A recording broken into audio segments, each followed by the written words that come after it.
You are listening to 1252 Sports Entertainment. Parental discretion may be advised.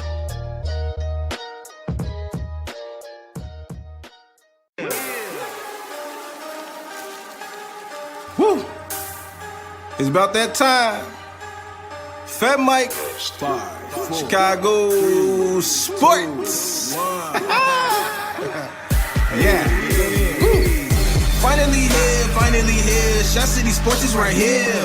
Updates on news, get it here. No rumors, cause we keep it real. FatMike. Sit back, relax, sugar beer one of them nights.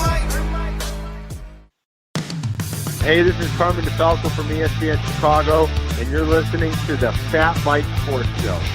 Hey, this is Dave Richard from CBS Sports, and you're listening to the Fat Mike Chicago Sports Show. Hi, this is Jesse Rogers for the Fat Mike Chicago Sports Show. Hey everyone, I'm Scott Merkin, the longtime White Sox beat writer for MLB.com and proud graduate of the University of Michigan. You're listening to me on the Fat Mike Chicago Sports Show. This is Chuck Arfine, and you are listening to the Fat Mike Chicago Sports Show. It's the best. Hey, what's up? This is Greg Braggs Jr. from Braggs in the Stands, and you're listening to my guys on the Fat Mike Chicago Sports Show. Boom! Hey everyone, Fred Hubner from ESPN 1000. Great to be on the Fat Mike Chicago Sports Show. I'm Dan Zaborski, senior writer for Fangraphs, and you're listening to Fat Mike Chicago Sports Show.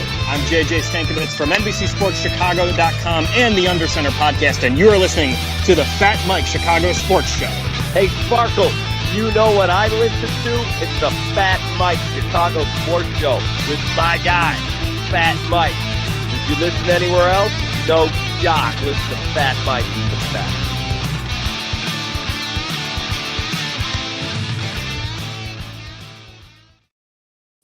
What's up, everybody, and welcome back to another Fat Mike Chicago Sports Show. I, as always, am your host, Fat Mike Chicago, and with me, as always, every single week is my guy, my heterosexual life mate, my guy, Angelo Ace Camacho. Angelo, what's going on, my man? What's up, Mike? We are back, baby. We are definitely back, and we got a big show for everybody tonight. Right. We got David Schuster, longtime 670 The Score guy, longtime guy who covered the Chicago Bulls. Guy's covered, I don't know, every championship in Chicago since the 1980s. He knows his shit, and I'm super happy to bring him on. But not only that, we got Scott Merkin, MLB writer, beat writer, MLB.com beat writer for the Chicago White Sox coming on with us. And we also have Kyle Malzahn, founder of Cubs Live at Twitter, which is going to be a good baseball conversation tonight, man. I'm really excited. We got into this a few weeks ago, Angelo, and it was really awesome, man. I'm getting back into the baseball mood, so I'm getting real happy. Yeah, it's going to be a good show. Baseball season's right around the corner. Spring training, it's one of my favorite time of year. I always like going out to the baseball diamond. Unfortunately, I don't know how COVID's going to play into all of that. But it'll be nice to sit back, watch some baseball. Not really sure if it'll be nice to sit back and watch the Cubs, but we'll get into that. We'll get into that when Kyle joins us. We're going to talk about Kyle with that. Yeah, but no, I'm really excited, man. We got a lot of stuff going on here lately. A lot of big sports news going on. Trevor Bauer signed with the Dodgers, which sucks. I don't like that. The Bulls are kind of taking a little bit of a dive. I don't know what's going on with those guys. The Hawks are playing good puck right now. Hawks are playing competitive hockey right now. And if you were a fan of the Blackhawks going into this season, you did not expect this at all, right? No, I didn't expect this at all, especially when you heard Taves wasn't going to be on the starting right away. And there was all those issues. To see where this team is now, the goaltending has been pretty solid. Lincoln, man. Lincoln surprising everybody. It's nice to have competitive hockey back. Can they make a push? It's a shortened season. We'll see. I don't know how deep they really are, especially if they're trying to make the playoffs. But, they got a lot of experience last year, some of these young guys. So if they can push to make the playoffs, anything can really happen. Right. Now, well, I know we're Chicago, man. That's one thing that I love about the city, man, is when hockey takes over, it takes over the city.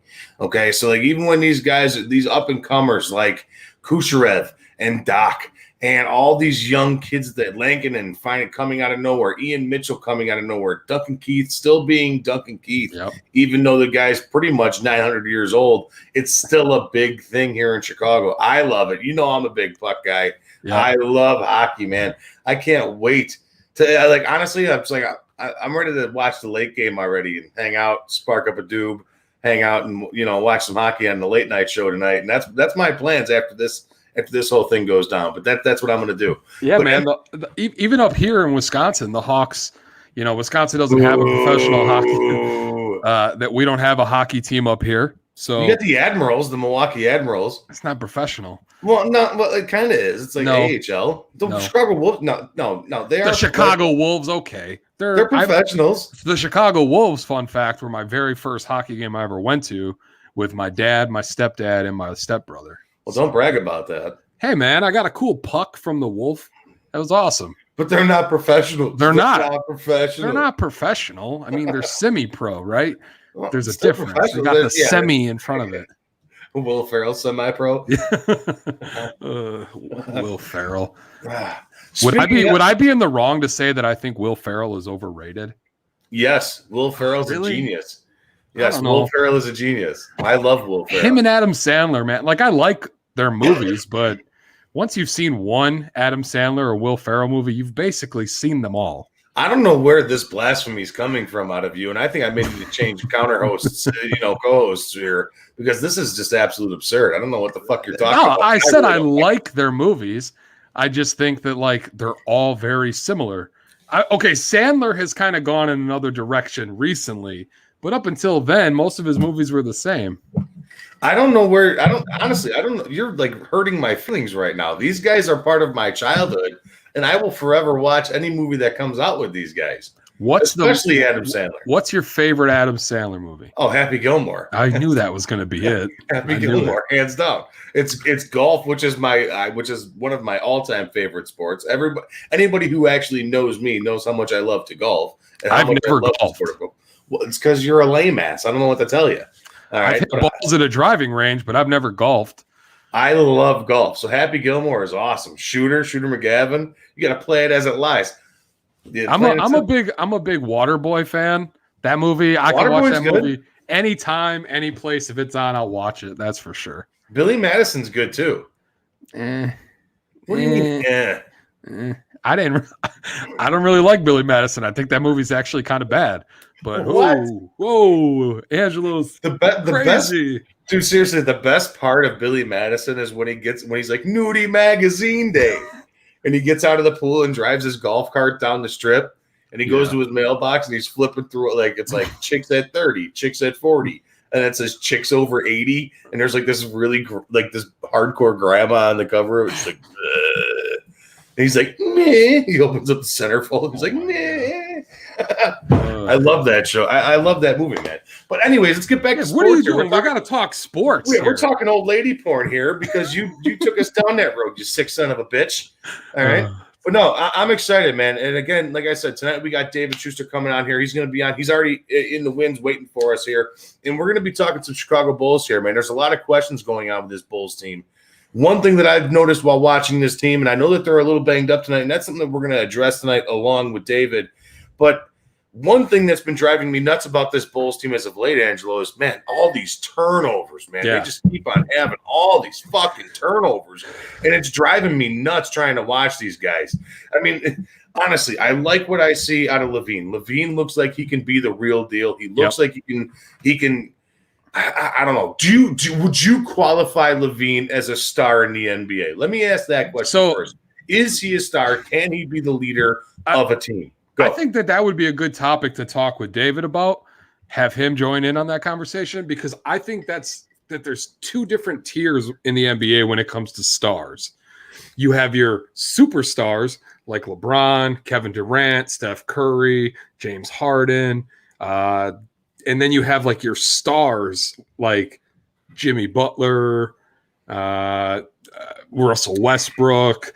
those kind of guys. I think he's a star. I don't think he's a superstar. I think he would be a 2 for a solid number 1. I mean, I get it. I understand what you're saying. I understand. I mean, like, does he look this good just because he's on a bad Bulls team? Right. You know Is he the big fish in a small pond? Type of thing? Is that what we're looking at here with this Bulls team? And it could be somebody has to score points, right? Right. So, I mean, somebody has to. Yeah. Sweet Pete, somebody has to. And another thing that's been bothering me too is Lauri Markkanen, again, banged up. He has a shoulder injury going on right now. The Bulls in itself as a whole are pretty banged up. They are. And it's aggravating because you see the gradual incline of what this Bulls team is meant to be and what Billy Donovan brings to the table here. That's something that we've talked with Salim about over at Bulls Gold. Yeah. We've seen this gradual incline on being able to understand what Billy Donovan is bringing to the table and them following his game plan and all that other good stuff. But then it just dives.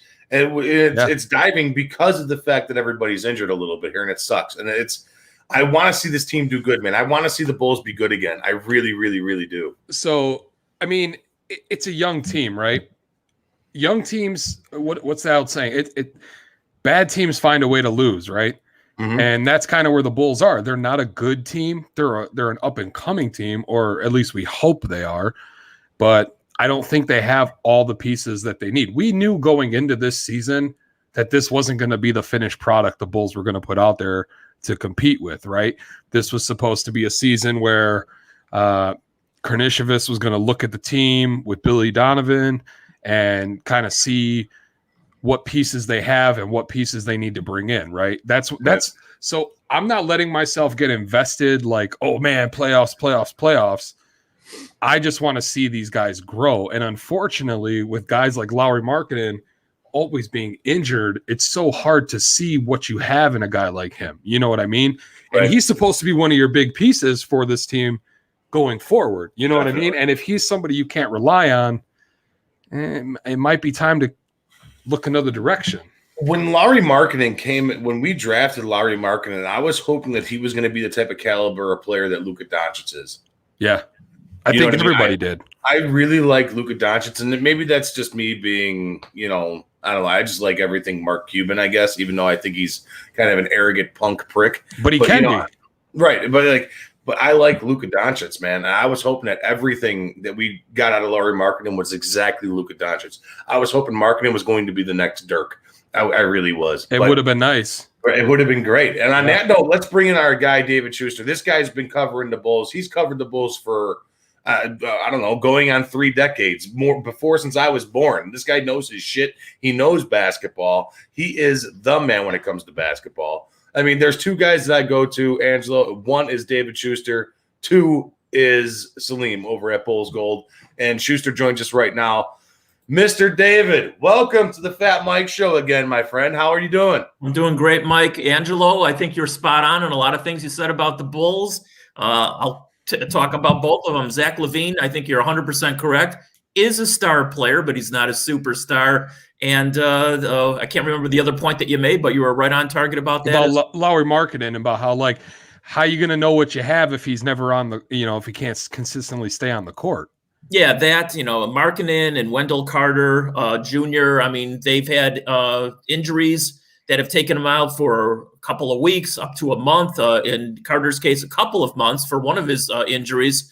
So, I mean, and Otto Porter Jr. is just an accident waiting to happen. Every season that he's been in the NBA, but he's made a lot of money, and that's all he and his accountants really should care about. Now, Chandler Hutchinson is not playing for whatever the personal reasons are. We don't know that one just yet, but what you're seeing with the Bulls guys overall, and if you take a look at their record, and they have been slumping of late because of the injuries, they're 9-14, but guys, they're only 3 games out of 4th place in the conference. That's amazing, right? The Eastern Conference is not that good, and we're only 23 games into the season anyway. But what's really going on is, and I thought this would be the case, Arturas Karnisovas, he's a smart cookie, guys, and I think in due time, given a chance, he'll probably turn this franchise around and they will be winners. It might take 2, 3, or even 4 years, but there's only 2 different players on this roster this year than there were last year. And overall, I think what he's doing is he's just eyeballing this roster up and down with his own eyes as opposed to the videos that he saw all summer, and he's making up his mind. Now, they'll probably get rid of, I shouldn't say get rid of, but they'll probably trade one, maybe two players at the trading deadline. It'll be really interesting. Thad Young will be coveted by other teams in the NBA at the trading deadline because he's played really well and he's a veteran presence on a contending team. But do you trade him, to be honest with you? Because right now, like I said, the Bulls are in a position maybe to be a playoff team this year. So do you give him up for a late first-round pick? That's a decision that Karnisovas will have to make. Other players that could be traded, Garrett Temple could be traded, Tomas Satoransky, those could be traded. They're not worth as much maybe as Thad Young. But overall, my point is that I think he's eyeballing this roster, and he'll make decisions after the season. I think next year's roster will be vastly different than what you're seeing right now. And the point about Markkanen, back to what you were saying, Angelo, not only has he fought off injuries during his brief NBA career, but they did not give him a new contract. And I think that was very calculated on their part. And I wouldn't be surprised if he's not on this roster next year. I don't think you're going to give Lauri Markkanen because of injuries and other reasons. I don't think you're going to give him a $20 million a year contract. So right. I could easily see him not being on this roster as well. Yeah. So going forward right now, Dave, we know that Markkanen's a little banged up. Who can we rely on to replace Markkanen in the lineup? I know the past couple nights we've had Valentine in there starting for him, but what can we do here? What can the Bulls do to replace him? They're basically treading water, to be honest with you guys. I mean, they're not going to win anything this year. They might sneak into the playoffs. And you got to remember, there are 10 teams that are going to make the playoffs this year. 7 and 8, there's going to go against 9 and 10 in this quasi play-in round in the NBA. I sort of like that, to be honest with you. But, they might not even be, right now they're 12. So there's a lot of time between now and the end of the season. Basically, they're just treading water until these other guys get back. I mean, Denzel Valentine at times gives you some decent play, but he's not going to do the same things that Markkanen's going to do. And one of the main reasons is because he's 6 or 7 inches shorter. Right. That said, Markkanen had a couple of 30-point games back-to-back, and then he laid an egg and had a 6-point game, and he wasn't even injured at that point. So, again, I could easily see Lauri Markkanen not being a Bull going forward. And answering your question, Mike, again, they're just treading water for right now. Billy Donovan, who I think is definitely 100% upgrade over what was the coach here last year, and Jim Boylan, I think ultimately, he will lead a team into the playoffs. I just don't know if it's going to be this team this year. Where can the Bulls find help for Zach LaVine on this roster? Who is the guy that they need to rely on other than Zach LaVine, Dave? I think in the long run, it will be Patrick Williams. I mean, I like Patrick Williams. What I'm finding very interesting about Patrick Williams, if you go back to his 1 year in college, he didn't start in college. He was the freshman player. He played with a lot of older players at Florida State, and he deferred to those older players coming in off the bench, even though he was the best player on that roster. And I find him already deferring to the older players, much like he did in college up here in the NBA. He ultimately, I think, will be the second or third best player on this roster as of right now. But, it's going to take a couple of years. You got to remember, he's the second youngest player in the NBA at 19 years old. So, I mean, his ceiling is way, way in front of him. And I think in due time, he will be a starter on the Bulls, and he'll be a really, really good player, for years to come. Kobe White, for right now is on the Bulls roster. I mean, he could be trade bait maybe in the offseason. He's not a point guard, guys. I know they were going to give him a chance to be a point guard. Sorry, you either are or you're not. Right. And I know the trend in the NBA is for your point guard to be a scoring guy. And he certainly can do that. But I look at Kobe White as being the perfect sixth man, the guy coming in off the bench who can score 20 points a game, much like guys in the past. Vinnie Johnson going way back. Ben Gordon. As he was known. Lou Williams on the LA Clippers, and other guys, who can come in off the bench and just score in bunches. And I really believe that's what Kobe White is, but I don't think he's a starting point guard in the NBA. Sure. I know Angela had some questions about Patrick Williams. Angela, go ahead. Well, I actually, Dave, you kind of touched on all of them. I was going to say, I'd like to see him a little more aggressive on the offensive side of the ball. He, like you said, he does have a tendency to defer. Now, Billy Donovan has done a good job thus far, I would say, with this team. They had a couple struggles early on in the season. Do you think that going forward, guys like Patrick Williams and Kobe White will eventually develop into those superstars that Mike and I were talking about? I don't know about Kobe White. I'm not sold on him personally, but Pat Williams, they drafted him with the hope of pairing him with Levine, I would think.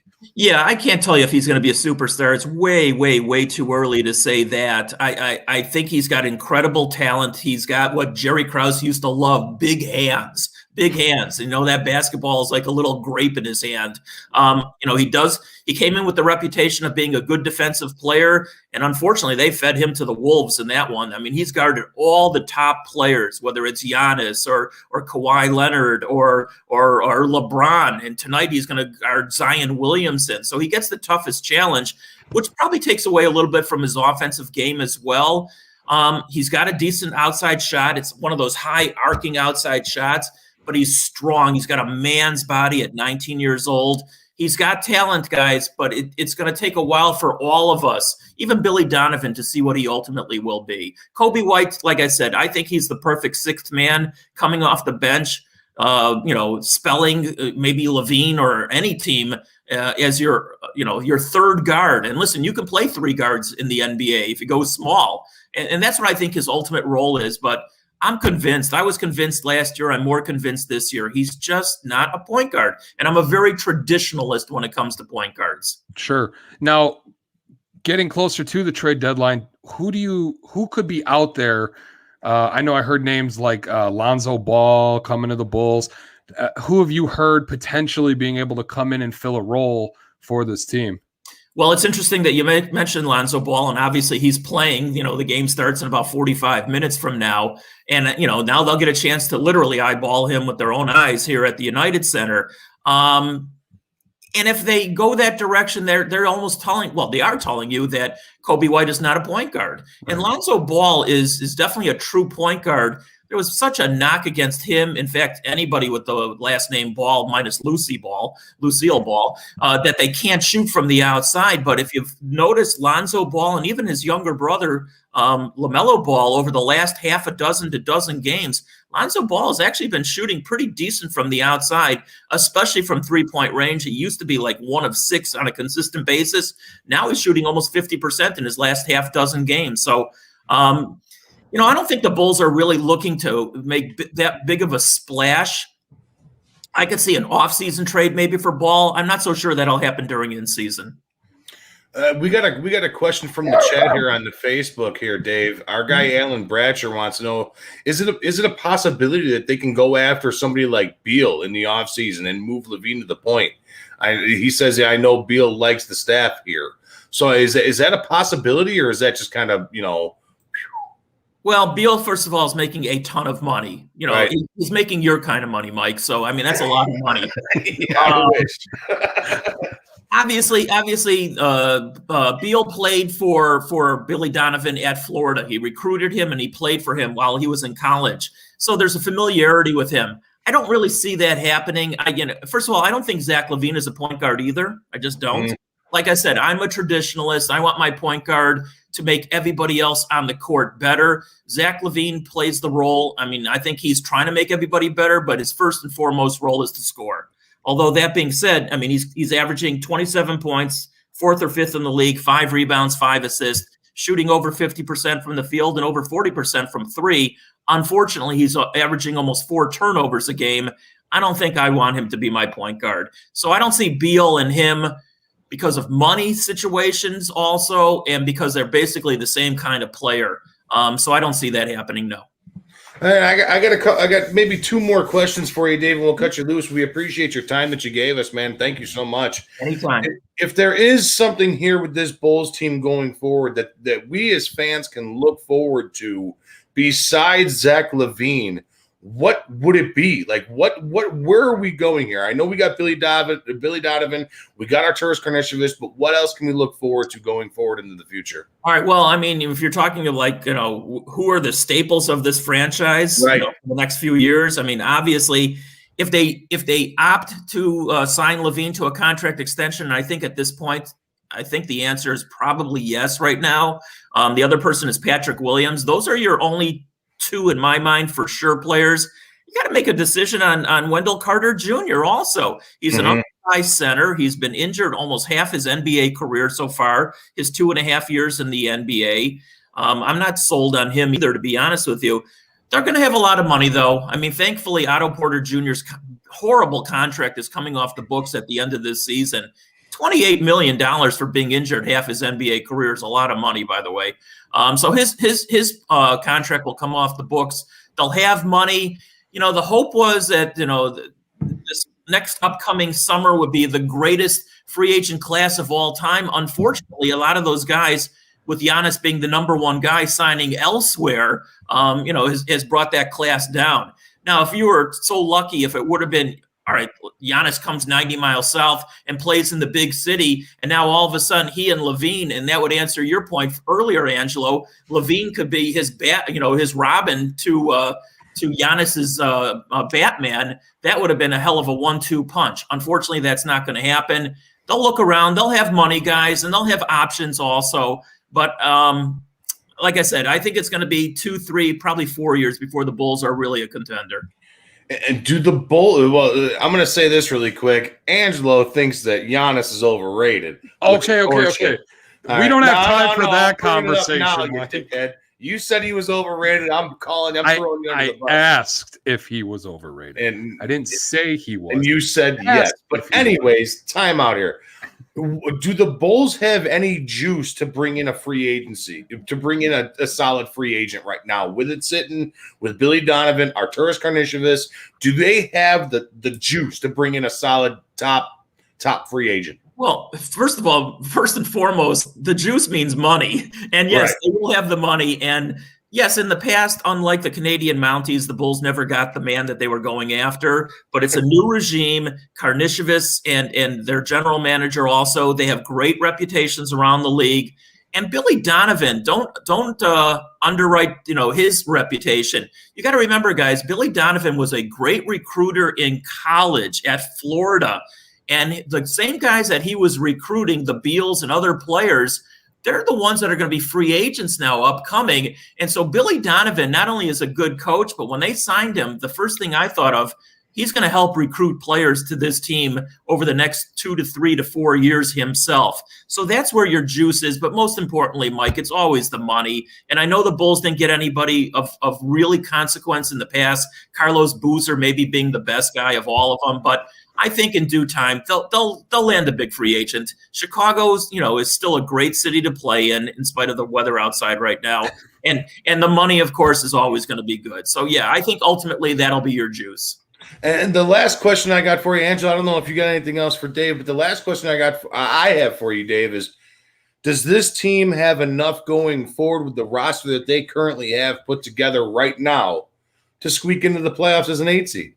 Borderline, to be honest with you. I mean, injuries have a lot to do with where they are right now. I mean, they were playing decent basketball. They had 1.1, 4 of 5, 3 in a row, 4 of 5. So they were playing some decent basketball. And again, it's pretty much the same roster as it was under Jim Boylan. Mm-hmm. And you can definitely tell the difference. I mean, in spite of the turnovers, which has been unfortunately one of the faux pas of this team, they were playing smarter. They had a lot of chance to win games at the end, and Levine unfortunately came up short on some of those situations.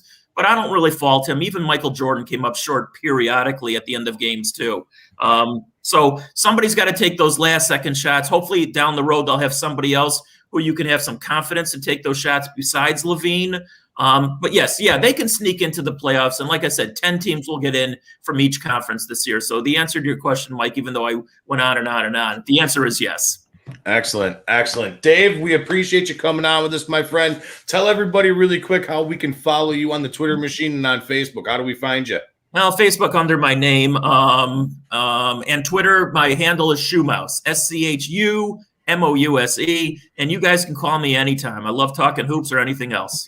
Dave, I really do appreciate it, my friend. Thank you so much for joining us. We really do appreciate it. We'll talk to you soon. Thanks for the time, Dave. Be well, Thanks, guys. Dave. Thanks. Yeah, hey, listen, man, David Schuster, this fucking guy comes on here and he just talks basketball. This guy knows basketball like it's no other business. It's not just basketball he knows. The guy knows everything basketball. He knows a lot of baseball. He knows a lot of football. He knows a lot of everything. He knows sports, this guy. And that's one thing that I love having him come onto the show and talk about. He brought up a lot of good points with this current Bulls team, man. I hope he's right, man. I hope they can squeak into the playoffs here, Angelo. How awesome would that be to have a Bulls playoff team again and get excited about basketball?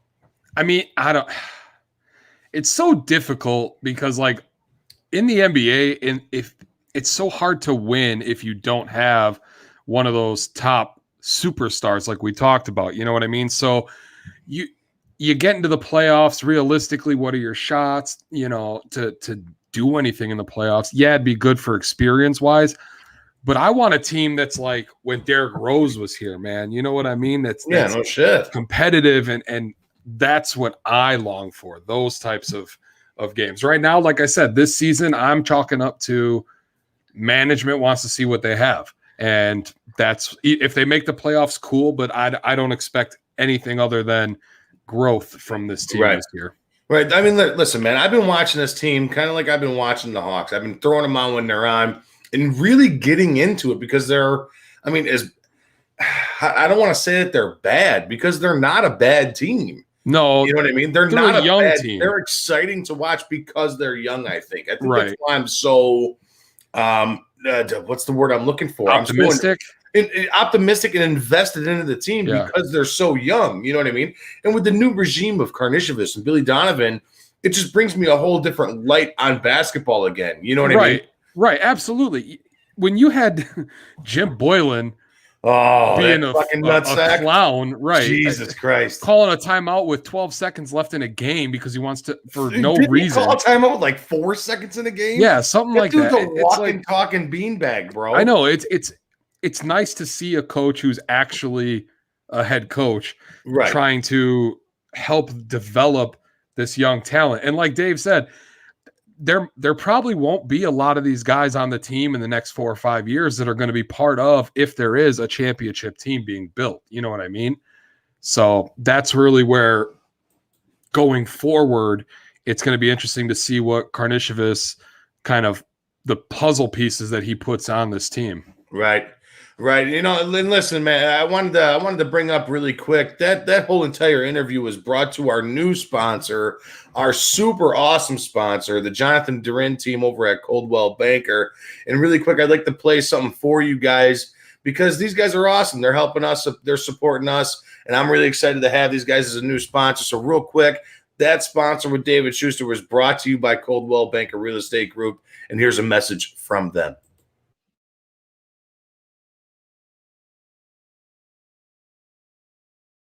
Hi, I'm Jonathan Darren, licensed real estate broker with Coldwell Banker Real Estate Group in Homer Glen. Are you looking to buy or sell? Have you been disappointed in the past? The Jonathan Darren team with Coldwell Banker Real Estate Group focuses on providing you with a concierge level of service during the process of buying or selling. We are a service-oriented team with a fresh and professional approach to selling real estate. Our goal is to combine knowledge, skills, and passion to exceed our clients' expectations, and most of all, we truly care. We are a knowledgeable real estate team focused on offering expertise and innovative solutions for our clients. The Jonathan Darren team has 5 full-service real estate brokers and a dedicated full-time marketer servicing all of Chicagoland. We will customize a detailed plan around your timeline for a sale, purchase, investment, estate, or other needs. Real estate transactions can be stressful, but don't need to be. Let us handle it for you. Visit our website, homesbyjdt.com, or call 708-308-1938 today. Expect better in real estate. Choose the Jonathan Darren team. And we're back, baby. Jonathan Durin team over at Coldwell Banker. You guys are looking for a house. Those are the guys to go to. They're located out in Homer Glen. They go everywhere in the Chicagoland area, so make sure you give those guys a call. They are the best. They helped Megs and I. They're going to help me again, I'm sure. So let's make sure you guys give those guys a call. But back to that David Schuster interview, man.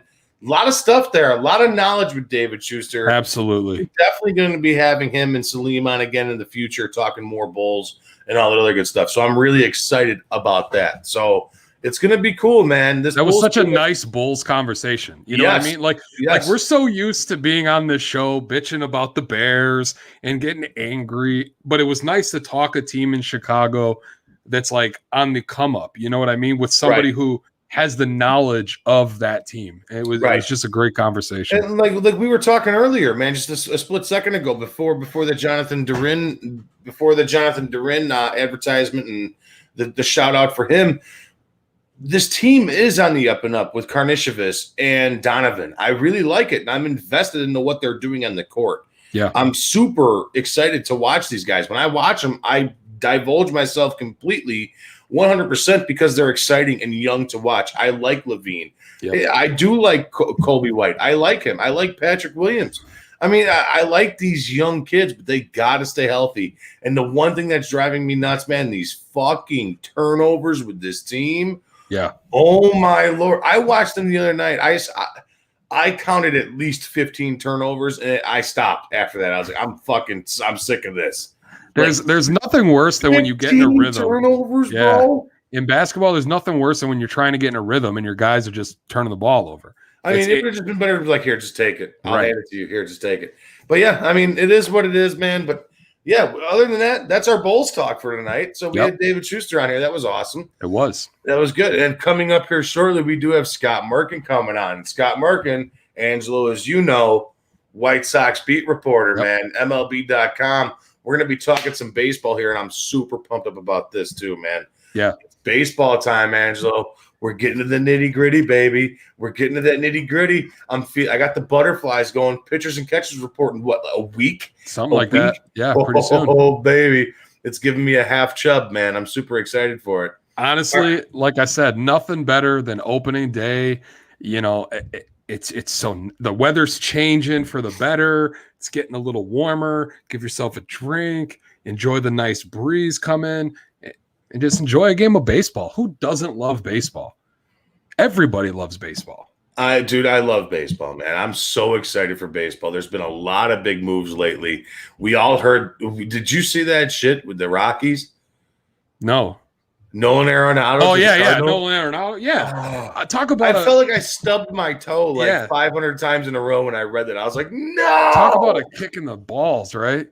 Nolan Arenado to the Cardinals of all places. Right now, right? They have to be the best corner team in baseball, right? I would think so.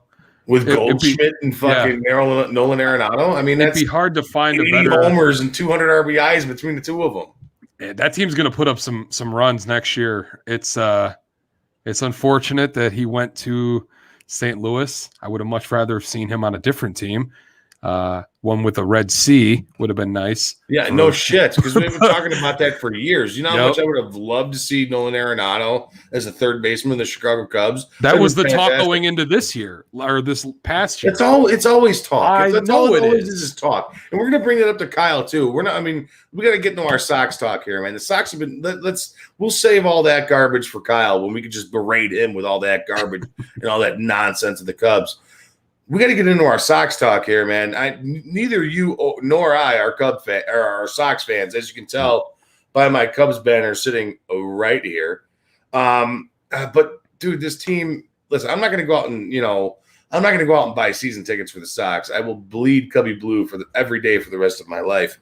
But this Sox team, man, if you don't get a pulse by looking at this team's roster. Yeah, you're clinically dead. Plain and simple. Like, you are clinically dead because this team is going to be fucking ridiculous. I'm very envious of this team, and I know I say that as a Cubs fan who's looking at his team right now, where they are.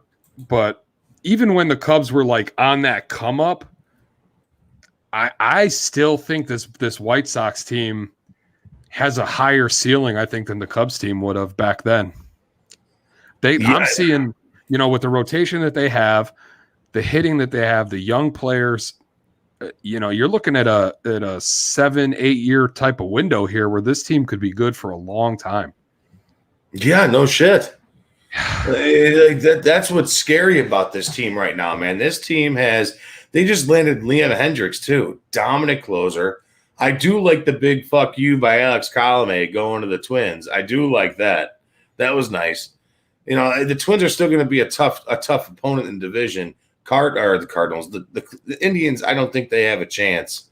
But I mean, and who knew that you would be pitching for the White Sox this year? Yeah, I mean, yeah, dude. I'm pitching for the Sox this year. I'm starting every 5 days, just so everybody knows. It'll be in between hangovers, and it'll be in between. You know, he'll go by his alias. My alias, Lynn. And what's my alias name? Lance Lynn. Lance Lynn. My alias name is Lance Lynn. Yeah, Lance Hamburger Lynn. That's dude. When I seen a picture of him throwing when the Sox got him, I was like, did Mike just put on a jersey and start pitching? Well, first off, he looks I would just never like wear a Sox jersey. They'd have to pay me millions upon millions upon millions of dollars. And yeah, I mean, I would never wear a Sox jersey either. I'm too good for the White Sox, just plain and simple. My uncle's a huge Sox fan. Uncle Dan. Your uncle's a dick, bro. My dad raised me the right way to love the Cubs. That's just the way it is. Well, the one thing that's surprising too, I mean, the PECOTA predictions just came out. The PECOTA standings just came out. This is something that we're gonna ask both of our guys. Scott Markin tonight. We're gonna ask him as well. The Chicago White Sox are only projected for 83.1 wins. They come in third place in the AL Central. Right. That seems a little crazy. After losing Lindor, I do not see that happening, man. That was one of my questions for Scott. I was going to ask him if that is a fair standing. I know personally, I don't think it is, but he follows the team a little more closely than I do. He might know a little more than I do. Well, he does know a little more than I do about this team. Maybe that is a fair. He knows a lot more than we know about this team, right? Maybe he does think it's fair. You know what I mean? Maybe he knows something we don't know. I don't see it, but PECOTA says it, so it's got to be it. They have the Cubs. They have the Cubs with a better record than the White Sox. Yeah, I don't think that's definitely not happening. I don't think that's happening either, man. Definitely not happening. No. I do not say. I think the Cubs are going to be lucky to win fucking 80 games this year. That's where I see it.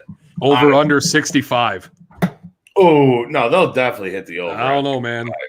They're pretty shitty. No, I'm just kidding. 65 is low, but 80. The Sox team, man. I'm telling you, man. Everybody was sitting there. We were talking about it a few weeks ago when we brought on Chris Gonzalez over at I think he's still over at the bar room. We brought him on with us. He was talking White Sox with us. And, everybody's kind of shitty about that Adam Eaton signing. And I really like that Adam Eaton signing. Yeah, you've been on that for a while. Like I said, man, without that guy on that Nationals team, that team would not have won the World Series. Adam Eaton's a fire starter, man. He may be a jerk off. He may have that jerk face and all that other good stuff. And you may want to kick him in the teeth. But that guy gets shit going. He gets on base. He steals bags. He gets that timely hit when you need it. And that's one thing that I like about Adam Eaton. Now, then they go out and they sign this Liam Hendricks dude who throws absolute smoke, just shuts the door down. I think he has he has the most AL saves over the last 2 seasons, the most saves in the AL over the last 2 seasons. The guy's just a dominant force, man. He throws smoke, and this team is just unreal right now. And then you still got Crochet. You see Crochet coming up. I like that dude a lot. That big lefty that they got. That kid's unbelievable, man. I really like what I saw out of that kid last year. I really liked what I saw out of him in college. He's going to be a stud. So here's the projected lineup for the White Sox. Go ahead. Lucas Giolito. Right. Dallas Keuchel. Right. Lance Lynn. Dylan Cease. Rolando Lopez and Carlos Rodon. Like that's a pretty solid rotation. I'm interested to ask Scott where he thinks, if there is a weak spot in that rotation, where it would be. Yeah, didn't they just sign? They just signed another pitcher too, didn't they? I can check. What is their projected 5? What is their projected 5? Because I know they just inked Rodon to another deal. That's I'm pretty sure that's it. So starting 5 would probably be Giolito, Keuchel, Lynn, Cease and Lopez or Rodon would probably rotate on that 5th spot, I would think. I want to know where Kopech fits in. Oh, I forgot about him. Yeah, I want to know where Kopech, he sat out last year, didn't he? Because of COVID? With the COVID stuff. I want to know where he fits in. I wonder if they're going to use him in the bullpen or they're going to use him as a starter. That's a good question, man. If he comes back, he could fill that 5th spot until he's, ready for a little bit more. Did you mention Cease in that top 5? Yeah. Yep. He's number 4 on the projected rotation right now. He's got to have a bounce back year. He got shellacked a little bit last year. Yeah. Dallas Keuchel pitched great last season. Giolito was good.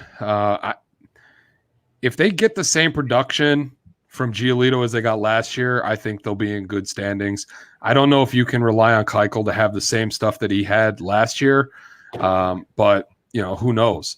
I said that about John Lester 3 years in, and he was still pitching like a bulldog. So. Listen, I miss John Lester. I miss him now. It just breaks my heart I'm just glad he didn't go to the Sox. Whew. Thank God. Thank God he just didn't stomp one right in our ass and go to the White Sox. That would have pissed me off so bad. Yeah.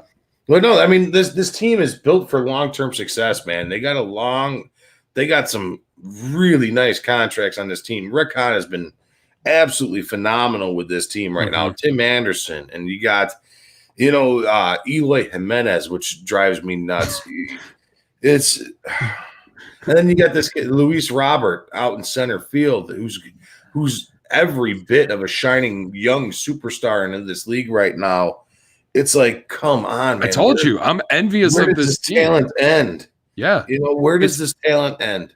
It's like, we'll talk this with Kyle, but like this team just loaded up and there's still wiggle room to add more pieces if they need to later on. That's the thing here is it reminds me of the 16 Cubs where they had the ability to add Chapman when they needed to. You know what I mean? And that's what I think that they'll do. They'll wait to see where they're at halfway through the season before the trade deadline. And if they're in a spot where they're going to be competitive, it might be, hey, we got to trade a couple of these guys in the farm system to get A, B, or C, depending on where the need is on that team. And that's what I was going to ask Scott also is on this roster, where's the weak point, Right. Well, joining us right now is our guy. He's been with us a few times. Our guy Scott Merkin over at MLB.com, beat writer for the Chicago White Sox. Let's give him a big, nice welcome here, Angela. Let's start clapping. Give him a standing O. There we go. All right, Scotty Merkin, what's going on, my man? Woo! It's more like a sitting O, I think, isn't it? Yeah, we don't stand. I'm too fat for that shit, Scott. Same. I don't go anywhere. I got you. This is my comfort zone, man. I'm real comfortable just sitting. That's my go-to spot. Well, then go with what's good for you, right? How's it going, Scott? It's been a minute since we talked the last time, man. We were talking White Sox. The last time we had you on, you and JJ got into an argument about Notre Dame, Michigan. That was good. Yeah. That was good radio. That was fun stuff. But we got a lot of questions. Yeah, the season started at that point yet, or no? I don't remember. The football season. It was just before football season. So the college football season lasted like one game for Michigan this year, basically, and that was it. We got a lot of questions here about this Sox team, my friend. They're looking good. They've added some nice pieces this offseason, and Liam Hendricks and Adam Eaton, and there's other guys they added too that I know that I'm missing. Lance Lynn. I know there's another guy that I'm missing somewhere. I don't know. It's on the tip of my tongue. Those are the main ones, I think. Hendricks, Eaton, Lynn. I'm trying to think what other spots they had open, really. That's pretty – Jonathan Lucroy is a non-roster. Jonathan Lucroy. He's a backup guy, obviously, with Yasmani Grandal firmly in place there as the starting catcher. So, yeah, I mean, depth makes a difference when you're planning to be this good of a team, when you're planning to contend for, I was going to say, a national title. Still stuck on college football. when you're planning to contend for a World Series title, depth obviously makes a difference. So he may be – I think Zach Collins probably should get a chance somewhere in there. And if they're not going to give him a chance at this point, he'd probably be a good part of trade bait to give him a chance to play somewhere. But, LaCroix could help out behind the plate with Grandal, another veteran type of guy. Scott, who do you think was the best addition to this team this offseason? Well, you would say Hendricks because he's such a dynamic force down there. But, I do see some people's arguments that you had a pretty good late inning guy already in Alex Colomé. And I think the biggest thing with Alex Colomé was he was really good at guaranteed rate field. Guaranteed rate field. I got the names right. And he was pretty much unhittable there. I think he had like a 1.2 ERA. I think he blew 2 saves in 2 years. So, I mean, that's a pretty good guy. But I think Hendricks is a different sort of closer. And I think Hendricks is also a guy who can go a couple innings if you need him to. I think Hendricks is a guy who, it deepens your bullpen in that, maybe he gets he's got to be the 9th inning guy, but you can use him pretty much whenever to get out of jams, because you have so many options down there. But I think Lance Lynn is the biggest addition just because of the fact I talked to Dane Dunning the other day, and it's nothing against these younger guys like Dane Dunning or Dylan Cease or Michael Kopech, even Lopez, is still a fairly young guy, although he's got 2 years and change of experience, about 3 maybe total, somewhere around there. They just didn't have the trust in those guys in the deciding game 3 last year. So now you have, if things go as planned, you have Lucas Giolito, Dallas Keuchel, and Lance Lynn as your 1, 2, 3. And that matches up pretty well. Like I said, if they pitch to their normal, sorry, a little hot in my place tonight. If it pitches to the normal, it's you have a pretty good matchup in a playoff series now for those front 3. So even though Lance Lynn is a one year right now, he may stay longer. Yeah, this team is really. You still there, Scott? Yeah. Hello, can you hear me? Hello. Yeah, hello. Can you hear me, Scott? I can hear you. Yeah, we're clear. I don't know what the hell happened. I think Mike froze on us there for a second. Oh, we're all good? I froze. Yeah. I'm sorry. Come on, Mike. Amateur hour. I'm overheated and you're freezing. It's a bad combination.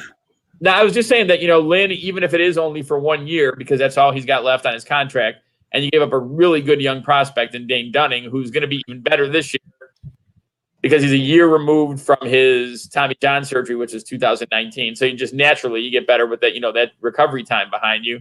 I still think if, with Tony La Russa as manager, they're primed to win. This is not, let's take another incremental step forward and hopefully we get another round. They want to win the World Series, and Lynn is a key guy they needed to kind of round out the top of that rotation. So as with World Series being the expectation, Mike and I were talking earlier about the PECOTA rating. They have them in 3rd place in the AL Central. Is that a fair spot to put this team? Yeah, I have a lot of respect for those guys. It's a good thing they do. I think also it's just, it is what it is. It's kind of a lot of talking point now. And, they do come pretty close over the years. And I think it was the 2007 White Sox. I don't remember now. I remember it was a big story in spring training when it came out. And this is, remember, after the Sox won the World Series in 2005 and had a great team in 2006 with the pitchers just, got a little, I want to say arm weary. They had pitched so many high leverage innings the year before that down the stretch, they just couldn't, hold up. And Minnesota and Detroit were just amazing that year. There was no extra wild card. So this coming up 2 great years, and I think they had them projected at 72 and 90. And that was good for a laugh. Talked to a few of the players, a few of the coaches. We're going to, beat that. That's fine. And they finished 72 and 90 that year. So, it's kind of, it's not as precise, I think, as like Vegas odds. You'll see some games where you'll be like, Michigan's a 11-point favorite over Ohio State. How is that? A long time. But let's say in basketball, and you're like, they know what they're talking about. And then Michigan wins by 13. And you're like, well, I guess they know what they're talking about. Now, they're not exact either, but I think they went through their formula, they projected what they did. They also have, I think, the Brewers and Cubs at the top of the NL Central with the Cardinals down. And that was probably, I don't know if that was done before Arenado got there. I think in general, there are some really good races across the board this year. I think you can play down the Twins all you want, but the Twins have won 2 straight titles. And to quote Ric Flair and probably many others who said this before, to be the man, you got to beat the man. That's right. The Twins did not take a step back. The Twins have a lot of the same guys. I know J.A. Happ is a solid, sort of middle of the rotation guy. Now, Sox fans will say he's a lefty and the Sox kill lefties, so they're happy for that. But, I think the Twins have made moves to at least stay as strong, if not be even better than last year. So, and Cleveland traded away Lindor, and Carrasco. Those are huge moves, but their rotation might be the best in that division 1 through 5. So, I think it's a 3-team race with Kansas City having some good young players and making some decent additions in the offseason. Detroit having some young players on the rise. You look at like the NL Central, it's a little different. 1 through 4 is pretty competitive. Maybe St. Louis now with an edge and Pittsburgh out of it. But, that's a lot of different teams can win in there. Dodgers and Padres. We can go every division, but I think the Sox are certainly a playoff team. If they're not a playoff team this year, something went horribly wrong. Either there was injuries or some of the young guys took a huge step backwards or just had an off year. But they are a playoff team. They still have to knock off the Twins to win the division. Now, people argue they should have last year. They had a horrible last week. They went 1-2 in Cincy, 0-4 in Cleveland, then 1-2 home against the Cubs. And they went from the first team in the American League to clinch a playoff spot to, I think, being the 7th seed, right? They didn't get a home game in the first round of the playoffs. So who knows what happens if that's flipped, if they're playing all 3 games at guaranteed rate instead of on the road. But, and to me, Minnesota is still the number 1 team in the division, which does not mean at all the Sox can't win the division this year. We got a couple nice questions from the chat here, Scott. Maybe you can weigh in. The one here, this is something that I was thinking as well. The Sox this team is built on young talent right now. Right. We all know, we see it all around the diamond with this team. And some of the young talent that they just got was Cespedes, the new addition of Cespedes. And the question is, what are your thoughts on the Cespedes edition, and if he will be up later in the year or next year for right fielder? Yeah, I think anything is possible. I don't know a ton about him. I defer to Marco Patti, their, the director of kind of international scouting, I guess, I don't think that's his official title, but he's in charge of the, signing guys internationally. And he raved about him and said, he's pretty polished. And, he's got that good bloodline with, I guess it's his stepbrother. There's a relation to Jonas in there. Right. But he's not going to start, and he's not coming to big league camp. He's not going to start in the major leagues. He will be part of their mini camp, which starts at the same time as full squad reporting, February 22nd. So you probably will see him in some spring training games because, Cactus League works. I think it's going to be the same way, even with the pandemic that we're still dealing with, is that, especially at the beginning, the veterans play about 3-4 innings, and then they start, taking guys out and resting them. Maybe the last week they get like 7 or 8 innings type of thing, So you'll see him play. I don't know if they consider him like the answer in right field. Right now they have Adam Eaton, who's back with the team. Engels coming off a great year last year where he was pretty much a regular by the time the playoffs came around. And certainly, the best defensive player in that outfield is Adam Engel without question.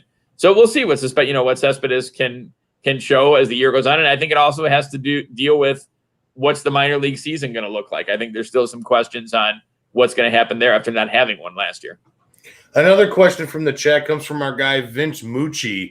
He wants to know, do you think it would have been better to stick with Colomé instead of Hendricks and use to save the money to go get another piece, maybe Springer, Brantley, or adding another piece? And also, do you think that the Hendricks signing handcuffed their next upcoming moves? No, I don't think so, because Hendricks is getting 11. It was a staggered contract, or different by the year. I think he's getting only 11 million. How can you ever put only in front of 11 million? Only this year.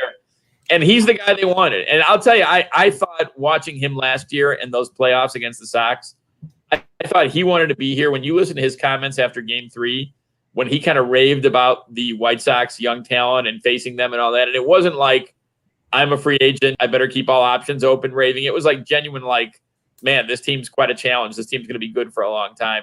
And I think, I heard rumblings the Sox we're talking about him even as much as like at the end of last year. And Rick Hahn said that they tried to get him the offseason before. So this is a guy they wanted. This is a guy they targeted. It's a little bit like Grandal.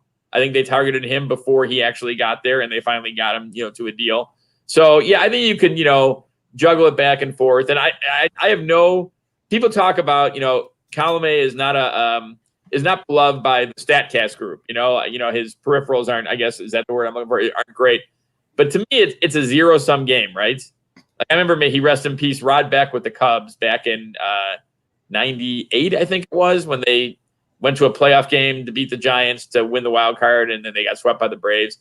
He saved like 53 games for them. And there'd be times where he'd come in and he'd load the bases and get out of it. It doesn't matter to me. I mean, I think if you're a closer, the object is getting saves in key situations. Now, you can get, you can have some weird save numbers if you come in with a 3-0 lead and load bases, give up 2 runs, and then get a fly ball to the wall to end it. It's kind of like getting a win when you blow a 3-0 lead and then you get a walk-off homer. But Colomé, to me, did a good job. I think he's a nice addition for the Twins, but I think Hendricks is a great addition. It's kind of a dynamic addition, kind of a little more attitude, not in a bad way, but like that extra competitive edge I think he shows out there. And he's arguably the best closer in baseball right now, right? So I mean, it's hard to argue when you add the best at a position to your team. So I think it's a good move by the Sox. Scott, go ahead, Angelo. I'm sorry. I personally just have one more question for you. Looking at this team, all this young talent, the rotation, where is the weak spot that could really hinder this team, trying to reach their end goal? Well, I guess you could say a little bit depth. I mean, in years past, they had guys kind of lined up to come up if there was something going wrong, if there was an injury or underperformance. But a lot of those guys are now everyday players, so that's the good thing about a rebuild is it worked. The guys that you had that were coming up, they weren't depth, but that were coming up were are now in the starting lineup. But I think, it's not so much weak spot, but uncertainty. Are Eaton and Engel going to be able to be a good combination, or just Eaton, off with an Engel is kind of a super utility guy, going to be a good combination, right? And I guess you can't forget Leary Garcia too, who's when healthy is a pretty solid contributor in his own right. Definitely. Is Cease going to? And people talk about Cease like Cease has been in the league for 10 years. I mean, I don't think he's got a season's worth of starts between the 2 seasons he's pitched yet, and he's got a pitching coach and Ethan Katz to work with. So does he kind of take that next step and give you 4 solid starters? How does Michael Kopech adjust from after being away from the game not away from the game, but not pitching in the big league since 2018? So how's the back end of that rotation? How do the young guys, make the jump? Luis Robert at the end of August last year was being talked about with Abreu as AL MVP. During September, he was like 8 for 81. Now that's maybe a good learning experience to have in a shortened season, and he's loaded with talent. Maybe as talented a guy as there is. I don't want to say that, but I mean, in the team picture for the most talented in baseball. But how does he make that jump? Is there more of the same or some shade of the same in September? Or did he look like the guy who was playing in July and August? Same with Moncada. Moncada had a decent first full season. He did strike out 217 times. In 19, he was an MVP candidate. And then last year, understandably, he battled COVID, the after effects of COVID all year. But where is he when he comes this season? So I think it's more uncertainty instead of clear weaknesses on this team. Sure.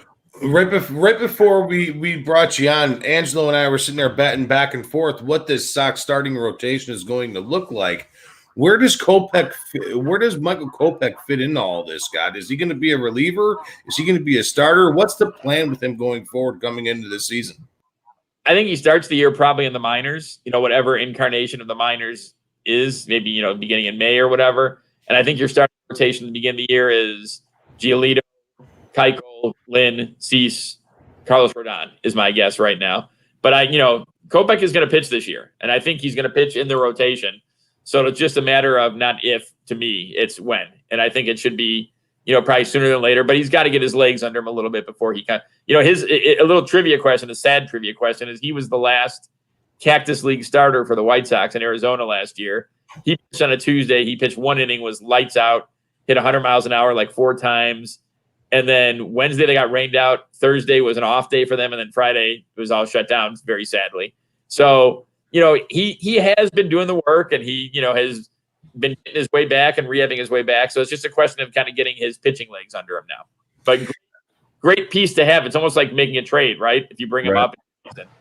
Yeah, I mean, you don't need. I mean, he's there if you need him. Hopefully, you know what I mean. That's a guy who throws 100 miles an hour is pretty hard to find in today's MLB. And has kind of learned how to pitch. He said too, not learned how to pitch, but has become more of a pitcher in his work during rehab. And I know Dane Dunning said the same thing. That when you're focused on mechanics and focused on doing things right to not repeat the injury or come back from the injury, I think you become more of a pitcher along with having that 99 mile an hour, 100 mile an hour fastball in your back pocket if you need it, or your front pocket too, for that matter. Oh, definitely. Another thing that I wanted to touch base on, which we brought it up the last time you were here with us, is Garrett Crochet. When this kid came up, I was like, man, this kid looks dominant. I like this kid. I remember telling you he's got that old school Carlos Zambrano fat power ass where he just brings the heat towards the plate. And I'm not lying. It's the same exact thing. This kid looks pretty solid. What are the plans going for him with this Sox team? Just to add one thing, I didn't see the guy's name, but someone chimed in from your chat at the bottom there and said Hendricks is a stud. So yes, I think Sox fans are very happy with Kyle Hendricks. Whoa, bad flip. Sorry, Liam Hendricks. Kyle Hendricks is the Yeah, easy. Lay off my guy. I'm gonna lose my coverage card for that one. I'll bleep that one out. We'll take it out. We'll say I'll replace it with I'm a Cub fan. Kyle Hendricks is a tremendous pitcher too, though. So I mean, I think a lot of Sox fans would have loved when the Cubs were moving guys to go get Kyle Hendricks on top of it. Back to Garrett Crochet, which was the question you asked. I mean, I think someone brought this up to me, and I didn't even think about this when it happened, but talking about 7-inning doubleheaders, Chris Getz has talked probably the most of anyone about Crochet of the front office type. And, he said they're going to give him a chance to pitch out of the bullpen, but also, extend himself out a little bit. And as someone pointed out to me, why not, start him a few of those 7-inning doubleheader games? Let him go 3 innings, build him up a little bit because they believe he is still a starting pitcher. Worst things could happen that if you draft a guy number 11 and he ends up becoming an elite reliever, either a guy who eventually is your closer or a guy who is, I always use the example, but like Andrew Miller in 2016 for the Indians, who's 2 or 3 innings or, getting the key outs in the 6th or the key outs in the 8th. That's not the worst thing of all time, but they believe he's a starter. And there's no reason to hamper him now at 20, whatever he is, 22, 23, and say, oh yeah, he's a reliever. Let him do everything at this point, So I think he's another great addition. And I think if you want to win this year, I get the development. I get that you want him to be a starter eventually. But if you want to win this year, your best bullpen has Garrett Crochet as part of it. Definitely. I like I said, I remember talking to you last fall or late summer, and I when the draft came up, when they took this kid, I was like, man, this kid I was watching videos of this kid, and it was almost like I'd much rather have him instead of the kid that the Cubs got. You know what I mean? I was like, oh man, I like this big power lefty that they got. This kid looks like a stud. You don't find those guys too much anymore. The big power lefties, they're few and far between. I think it was a surprise addition in that, he only pitched 3 1/3 innings for Tennessee last year between an injury he had and then COVID. So he came in and he threw 6 innings over 5 games, I think it was, and he ranked number 2 in baseball behind Gratterall, I think is how you pronounce his name, for the Dodgers, in most pitches 100+ miles an hour. And that was in 6 innings. 6 innings that he pitched, not counting his short appearance in Game 3 of the postseason, which again kind of you wonder if Crochet is able to stay healthy there, if Rick Renteria is still your manager this year, because maybe they get through that if Crochet goes as they planned 2 or 3 innings. But very impressive. And his teammates say the same thing. They're amazed by how the ball comes out of his hands and just, lightning quick it is. Or I guess lightning's a bad word. Powerfully fast is the pitch. Bringing up the Renteria thing, obviously the Sox have moved on from their manager this year, and they brought in old-timer Tony La Russa here. I mean, I want to know, how is he going to have a problem connecting with these younger players? How do you think he's going to be able to managing this young, youthful White Sox team? Let's put it this way. At the beginning, I think we all were surprised. Bob Nightingale of USA Today had that story literally like 2 hours after Rick Renteria and the Sox parted ways. And let me stress again what a classy guy Rick Renteria is. Didn't get them to the final point, but really did what they asked over the 4 years. And you could not deal with a better guy than Ricky Renteria, who I think is just, enjoying retirement and had a great run in baseball. Maybe he'll be back again. Who knows? But I think even though Bob Nightingale, who has good sources, had that, we're all like, okay, maybe they're putting it out there. Maybe he there was talk of a Nashville team, right, at some point that he might be involved with. I think that's all it was.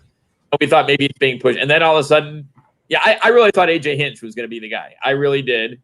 And all of a sudden, La Russa gets hired. So I think we're all stunned. Now, again, that's nothing taking away from just Tony La Russa as a manager.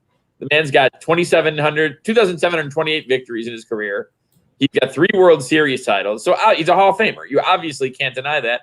I think the question is, 2011 was the last time he was in the dugout, right? He's been in baseball since then, but last time he was in the dugout. So how was he going to adjust? And it'll remain to be seen. He's 76 years old. It's a taxing job in a normal season, let alone still dealing with the protocols and the very important safety measures of dealing with COVID-19. He's got a great staff. Not that Ricky didn't have a great staff too, but he's got a great mix of some guys back from last year, and Joe McEwing, Kurt Hassler, and then some new guys like Ethan Katz at pitching coach, Miguel Cairo, Shelly Duncan. We talked to Jerry Narin today, who's going to be the catching instructor. They put together a really good group. So I think he's going to be fine. And I think, this is not 25 years ago. He knows what the story is, and the players will be fine. The players are going to do their thing. Tony's going to do his thing, and they're going to try and win a World Series title. Yeah, I mean, this team looks good, man. They're definitely geared up for that. They're definitely ready on those tracks, gearing towards it, and it's going to be an exciting season to watch this team play. You guys also stole Len Casper.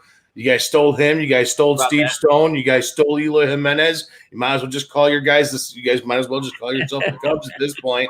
I think there was a trade in Eloy Jimenez. I don't think he just walked up and left. He's just stealing all my players, Scott. That's exactly what's happening. I mean, that was a good deal. That at the time. Now the Cubs probably in hindsight gave up too much because you got a guy who's going to be a guy in the rotation and you're starting left fielder who may end up hitting 40 home runs, but they don't get to the playoffs in, 17, right? They won in 16 without Jose Quintana that year, So no, definitely not. Definitely not. You're right. And Quintana probably ends up in Milwaukee if he doesn't end up with the Cubs.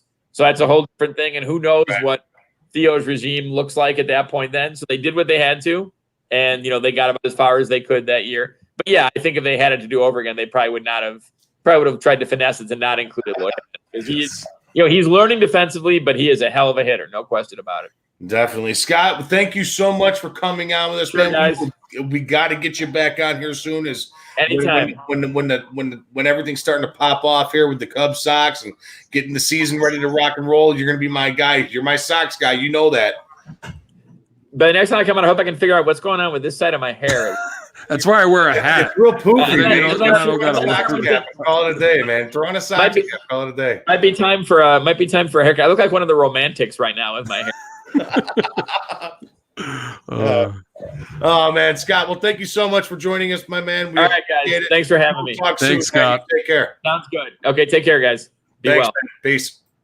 Scott Merkin, everybody. Awesome, man. Awesome guy coming on here talking Sox with us again. Give me 1 second. I got an imposter. What are you doing in here? What do you want? I got an imposter dog breaking into the room. She's being a pain in the ass. We got to close the door. Time out. Angelo, do a commercial break or something. Be like, do. Well, next up, we're going to be talking some Cubs, finally. Yes. Not that it's going to be a happy conversation, but...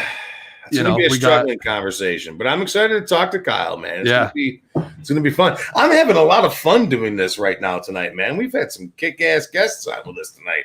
It's been a loaded show. It's been a minute since we had more than one or two guests on here. This is what we do. This is what we do. I can't wait until next week. Next week we got to figure out some more stuff. I mean, I'm super pumped up, but coming on with us now. Before we bring him on, I want to, Kyle. I see you there. Just shake your head yes if you hear me.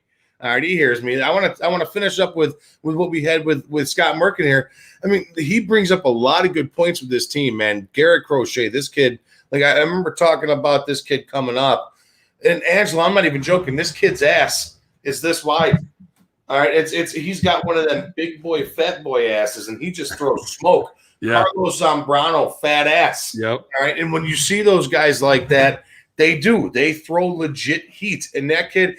The best way I can describe what I've seen out of that kid thus far is he throws a heavy ball. Yeah. Yep. Do you know what that means, Angelo? He throws a heavy ball. It's like he's throwing a fucking shot put out there. Yeah. All right. And any hitter that hits it, it's going to be broken bat city, and it's going to be ground balls to the second baseman city. Yep. And that's what I like about that kid, man. That's one thing. It's like, man, I would love to have that kid in the Cubs pen. I would love to have that kid in the Cubs starting rotation. And I'm a little jealous about that. There's a lot of things that I'm jealous about this Sox team right now, being a Cub fan with, like I said, like we were just talking about, I would love to have Eloy Jimenez, I would love to have that Luis Robert, whatever the hell you want to call him. Just don't call him late for dinner. You know what I mean? I would love to have any of those guys on this Cubs lineup right now. The one thing, damn it, the one thing I forgot to ask him is the addition of Jonathan Lucroy and the subtraction of James McCann. That's a big loss for that Sox team, I think. And I think that's going to hurt him in the long run because, I mean, everybody can sit there and blow smoke up each other's asses about this guy, Yasmani Grandal. All right, that's all fine and dandy. Yeah, that's great. You signed him to frame a pitch, but that guy can't bat his fucking body weight. And I don't care what anybody says. He is not a hitter, and he is a terrible batter. All right, that's okay. I remember I got into an argument last year with White Sox, or what? Yeah, I think it was White Sox Dave over at Barstool Sports. I called in over at Barstool Chicago, and I got into a full blown argument with him. So I'm like, okay, yeah, that's great. You signed Yasmani Grandal. Where are you going to bat him? He's like, two. Oh yeah, we talked about him on. You're going to bat him 2? Are you kidding me? No. Yasmani Grandal is it's great. He can frame a pitch. But in my idea, I think he's a whopping turd sandwich, buddy. He exactly with turd on rye. That's what I think of Yasmani Grandal. Oh well, I think it was a weird signing too. But now let's talk some Cubs because I'm excited to talk some Cubs. I'm a little sad about the Cubs. It's been a rough offseason. So very rough offseason. And with that, we're bringing on our guy who founded and owns the Cubs _live Twitter. This guy knows a lot of Cubs. I'm excited to bring him on, man. We've been trying to get him on the show for a while, but it's been pretty hectic on our end. So here we go. Kyle Malzahn with Cubs _live. Kyle, what's going on, my friend? Welcome to the Fat Mike Show. How we doing? I'm doing good, guys. Hey, thanks for having me, guys. What's up, Kyle? How you doing, man? Last time we spoke was before the World Series, I believe. And we talked a lot of moves the Cubs are going to be making. And unfortunately, we weren't wrong. The Cubs moved on from Lester, Schwarber, Almora. Who, in your opinion, do you think is going to be missed the most out of those 3 guys? I think it's kind of hard not to say Johnny Lester, right? 34. You got your veteran, your ace. He's getting up there in age, obviously. But he's a guy who you just feel right giving the ball to. He's always shined in that big moment. And he's John Lester. The dude, excuse my French, but he just has a big dick. I mean, when he goes down there on the mound, I mean, it's Big Dick John. That's right. The guy I feel like it's intangibles, right? Like he's on the back half of his career and he knows that. And that's why he went to a team like the Nationals to join a stud rotation.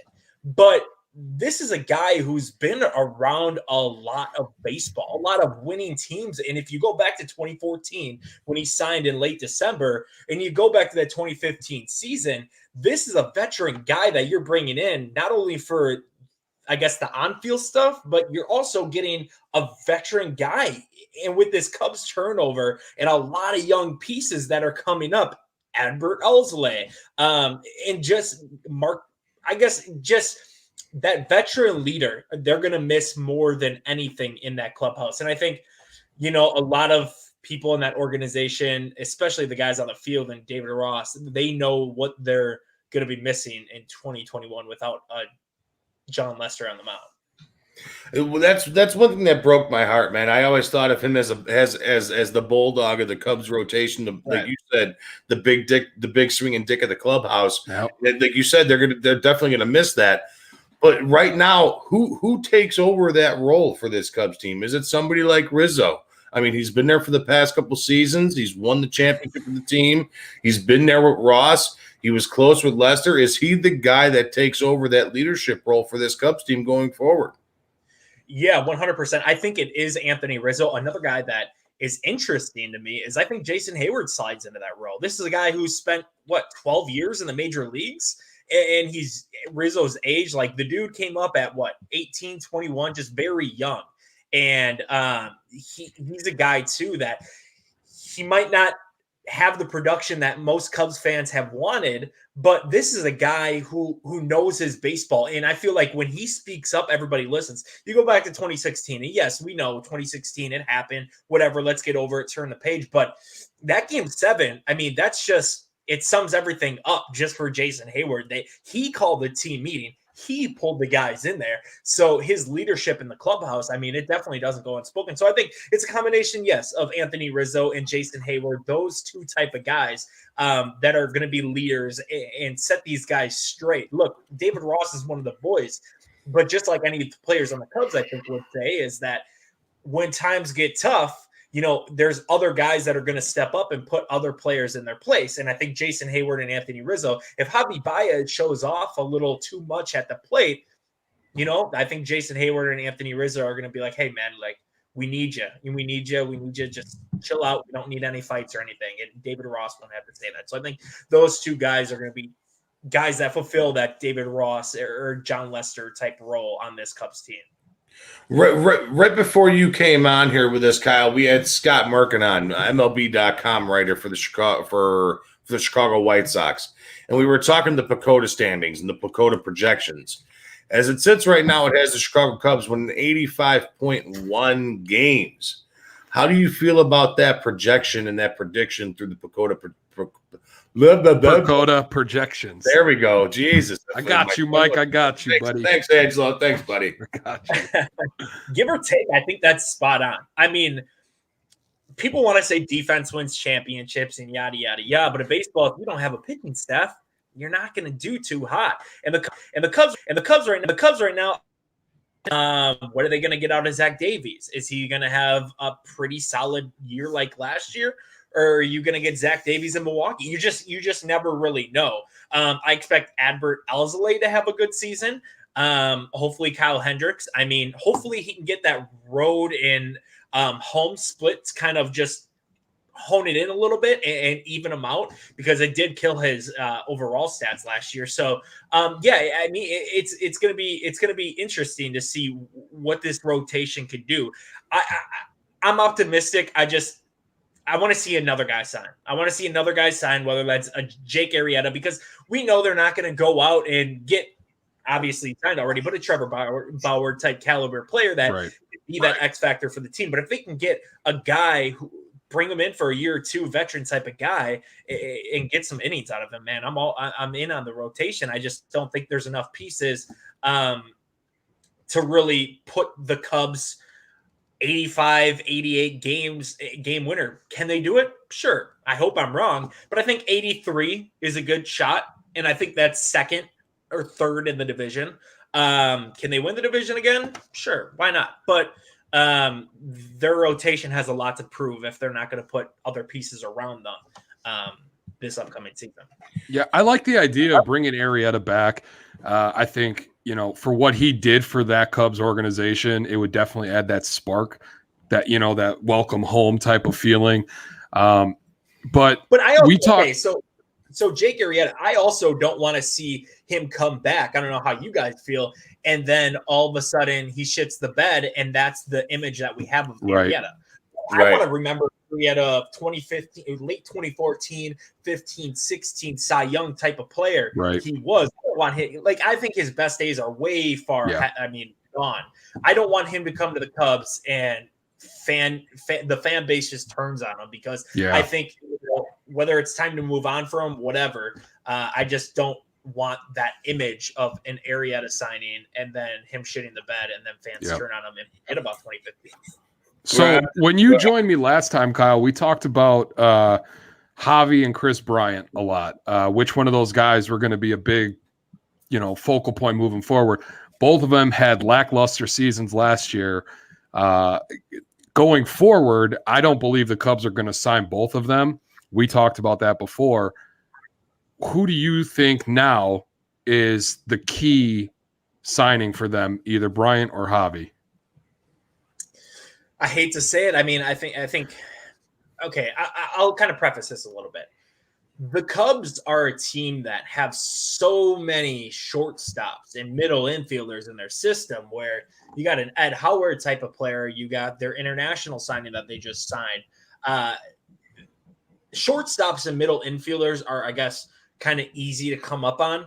I don't know, man. It's interesting because both players the Cubs are in a weird situation. They have the money, and they knocked down $75 million this offseason, whether that's letting Lester Schwarber go, trading away $20 million versus Yu Darvish. They have money to give these guys extensions, but this is the 6th, 7th year of this window that the Cubs have, and that the only extension that they've given out is Kyle Hendricks and David Bodie. So what are we doing here? Obviously, it's not. I don't know the internal conversations. I think the focal point would be Javier Baez. It's just when you look at things, and Chris Bryant, obviously he can get back to that MVP form, but I think that he's going to test free agency. I think if the Cubs do get a deal on Chris Bryant, I think the Cubs are able to get a more team-friendly deal on Chris Bryant right now. Not that he's going to sign it or anything, but I think the Cubs are more likely to sign Javier Baez right now. But I think if they're talking money-wise, Bryant's going to go for less than Baez. One thing I wanted to bring up really quick, we were just talking about the pitching rotation here a little bit with John Lester, and like you said about on their PECOTA projections. I cannot say that for the life of me. Sweet Pete. Holy moly. But the one thing I've looked at pitching a little differently over the past couple of years here, Kyle, and it started with me probably, I would say, about 4 seasons ago. 3-4 seasons ago, when the initial Kyle Hendricks, when they moved him up in the lineup in the pitching rotation, okay? And I love Kyle Hendricks, man. I give that guy all the credit in the world, and I will to this day, but I don't think he is a number one. I don't think he has the stuff to match zeros with guys like Walker Buehler and other guys like that, other number ones throughout the league. Am I insane for thinking that? Because he's done so thus far, but do the Cubs still need an ace? Do they still need an ace? I mean, am I wrong?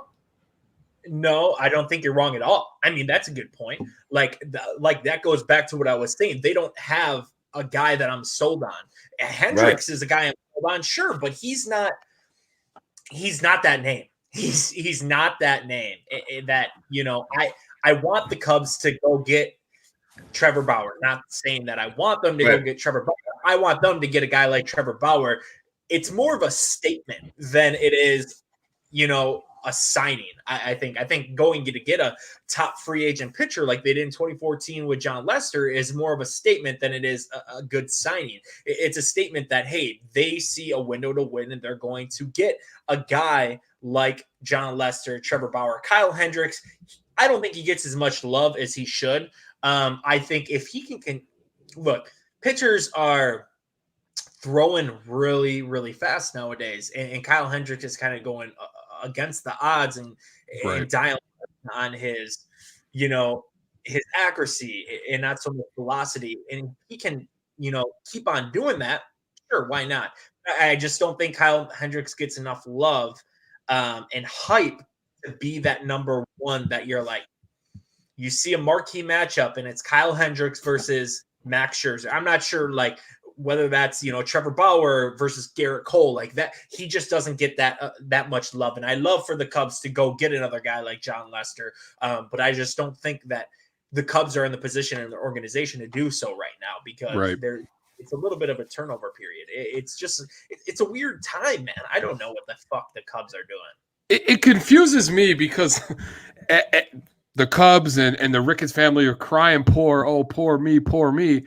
And then you have teams like the Padres and the Dodgers going out and spending all this money, and you're giving away guys like Schwarber, but then you're going to bring in Jock Peterson. Not that I don't like Peterson, I just think it's a weird signing.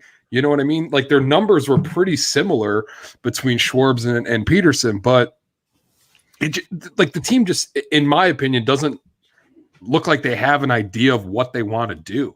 I seriously forgot about the Jock Peterson signing all the way up until you said it. Like, I seriously forgot about it.